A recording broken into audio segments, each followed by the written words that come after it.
Welcome back, sports fans, to VIP SportsNet. I'm Jim Spruill along with Michael Dugan. We're going to be running down Week 3 NFL games this week. Let's just make a quick rundown on the scores. We had the Panthers beating the Cardinals 38-20. We had the Giants beating the Buccaneers 32-31. Had the Saints beating the Seahawks 33-27. Texans 27 over the Chargers 20. Then we have the Steelers traveling to 49ers and losing 20-24. Dolphins lost at the Cowboys 6-31. Bengals 17, Bills 21. Lions 27, Eagles 24. Jets 14, Patriots 30. Falcons 24, Colts 27. Raiders 14, Vikings 34. Ravens 28, Chiefs 33. Broncos 16, Packers 27. Rams 20, Browns 13. And then we have the Monday night game tonight, the Bears at Redskins. Michael, what's the first game you want to talk about today, man? Cincinnati and Buffalo. All right, we'll talk about those undefeated Buffalo Bills. Yeah, to me, man, when I look at this one seemed like, just a lot of penalties on the Bengals. They had 4 turnovers, 2 picks, 2 fumbles. That was a big deal. And then the time of possession, the Bills had the ball almost 37 minutes. Wow. They just kept the Bengals on the sidelines there, man. But, yeah, Buffalo, them boys might be for real. Yeah. Undefeated after 3 weeks. I'm kind of shocked about that. But a couple of things that stood out to me was the quarterback comparison was pretty much a dead heat. Yeah. The only difference is Don had 1 extra interception, he got sacked 1 extra time. The total yards per rush for the team for Cincinnati was 19 rushes for 67 yards. That's not going to win you a game. Compared to the Buffalo, 36 rushes for 175. So yeah, Cincinnati was only averaging like 3.5 yards a carry. Joe Mixon was averaging 4 yards a carry. He had like 80 total yards because he can catch and receive. And rush. I just don't think they're using him up to his capabilities. Now I understand they have some offensive line problems there too. But man, when you got a horse like that, you got to ride him. Yeah, are we calling Buffalo the team? To be on 3-0 already, that's kind of shocking to me. It is, but then you got the Cincinnati Bengals 0-3, Yep, and you got a team up north, Buffalo, that's still undefeated too in the same division. So that's going to be the one you got to keep up with is them and the Patriots. But for right now, if you're a Bills fan, just after being down all these years, your defense is so solid and just not really giving up a lot of points. They're hard to run against. Josh Allen throwing for 249. 243. That's pretty good for him. Yeah, they're running a balanced attack over there. They had 241 yards passing and 175 yards rushing. That's pretty good. They're very balanced. They can gas you in the running game.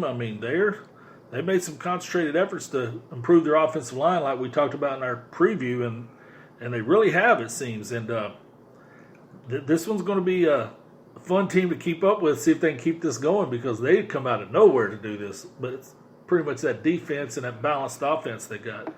Who's the next team you want to talk about, Michael? You want to talk about the Dolphins going to Mighty Big D? Sure. Right now, let's swing into the Broncos and Green Bay. Yeah, Broncos traveled up there to Milwaukee. To Green Bay, but Lambeau Field, and it turned out about like what you thought it would. They just didn't seem to be able to get out of their own way. A lot of turnovers in that game, man. Joe Flacco getting sacked. I'm not buying. I don't know what their offensive mindset is or their defense, because I'm looking at Von Miller already. Week 3 has only 8 solo tackles. That's it. And he's supposed to be your premier, Right. He's a rusher from the outside, so mainly that's what he does.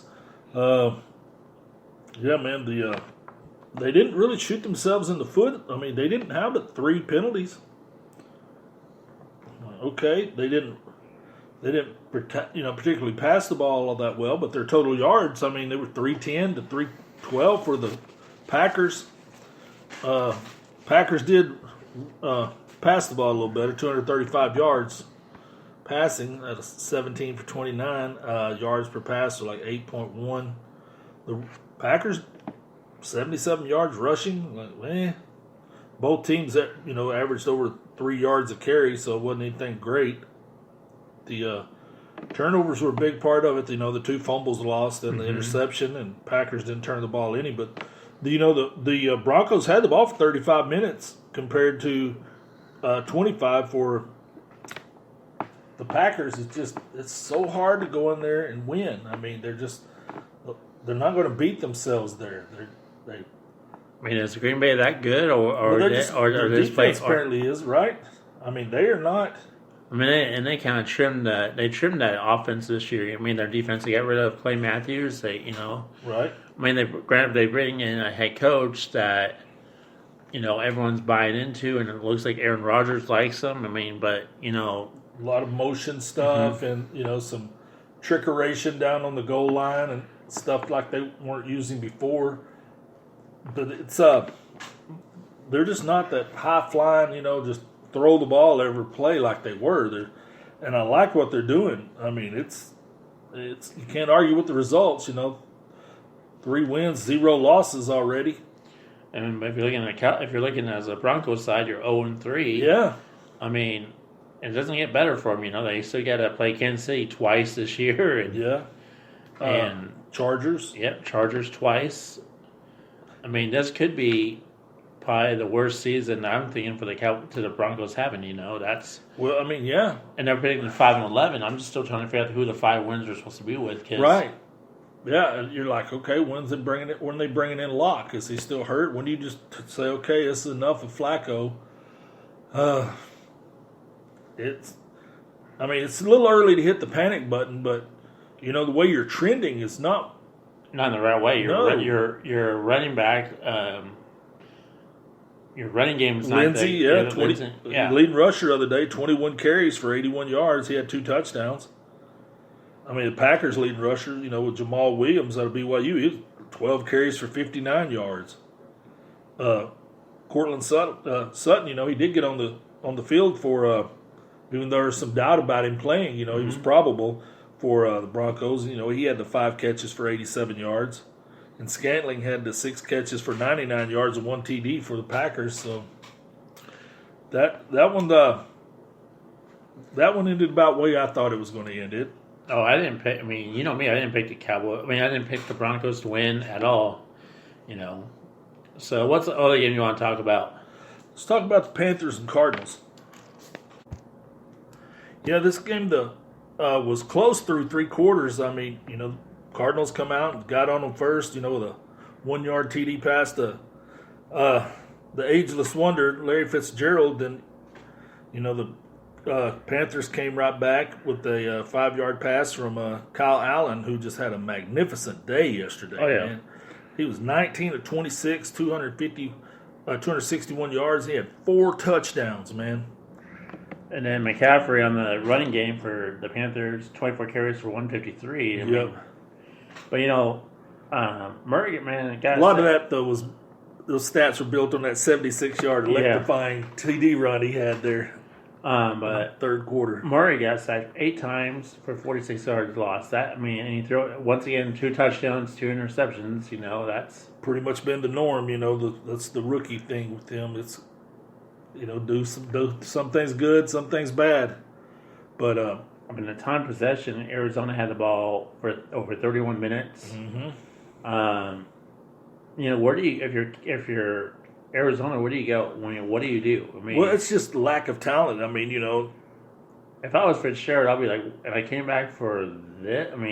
He knew they had a lack of talent, but you just you get sacked. You give up 8 sacks, and then you turn around and you have 7 penalties. It's just you're behind the chains so much. You're in these long distance for the yard. The line to gain to get a first down. It's just you put your team in just just such a hard position. I mean, Cardinals were 9 of 17 on the third down efficiency, and they were 1 for 1 on fourth. But man, it's just so tough when you're just getting sacked.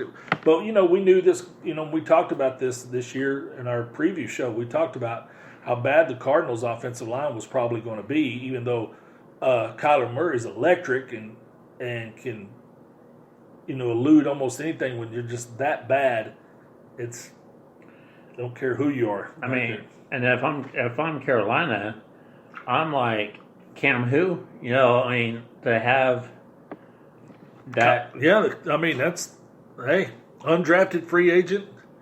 And it's funny because both these kids were at Texas A&M together. Kyle Allen and Kyler Murray. They were both there at the same time. They both, without even talking to each other, decided to leave. They had it with the Kevin Sumlin down there, so they were ready to move on. And Kyle went to Houston, was undrafted. Kyler went to Oklahoma, won a Heisman, first pick in the draft, and here they are. That was.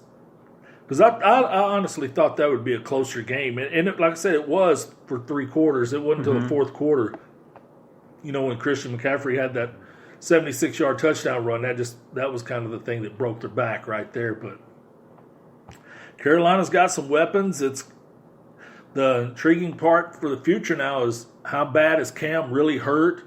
How long is he going to be out? Is he going to be still limping? Is he going to be 100%, from the shoulder and from the foot, and when he is healthy? I mean, what if this kid continues to play well? Of course, with Cam being a franchise quarterback, I'm sure they'll send the kid back to the bench. But this had to be such a surprise for them, a nice surprise at that. I mean, to come out and play that well on the road too, So, yeah, that was a fun one right there. And it was close through 3, but. Just talent won out in the end. So what other game you want to talk about? How about let's go. We're talking about quarterbacks. Let's talk about New York Giants traveling down to Tampa Bay to play the Buccaneers. Man, this one was coming out party, for the number 6 overall pick in this year's draft for the Giants, Daniel Jones. I mean, to go down to Tampa and come out with a 32-31 win in the way they did, it was really good. I mean, sure he was holding the ball some, and taking some sacks, but hey, 23 of 36 for 312 yards, not bad for a debut for a rookie, would you say? No, and he actually ran the ball. He actually got a couple touchdowns in that way too. Yes, he did. If you're looking at this game, it's like Tampa Bay had over 499 yards compared to 384. Yep. And it held the ball for 33 minutes. Yeah, they did. But amazing how, the rookie came in, picture how pressured he was to do what he did. Maybe this is a nice start for the Giants. You never know. Never know. I mean, kid showed some poise, and doing it without their best player. Saquon Barkley being hurt. What is he? They're saying now he may be out 4 to 8 weeks. Yep. So now you're going to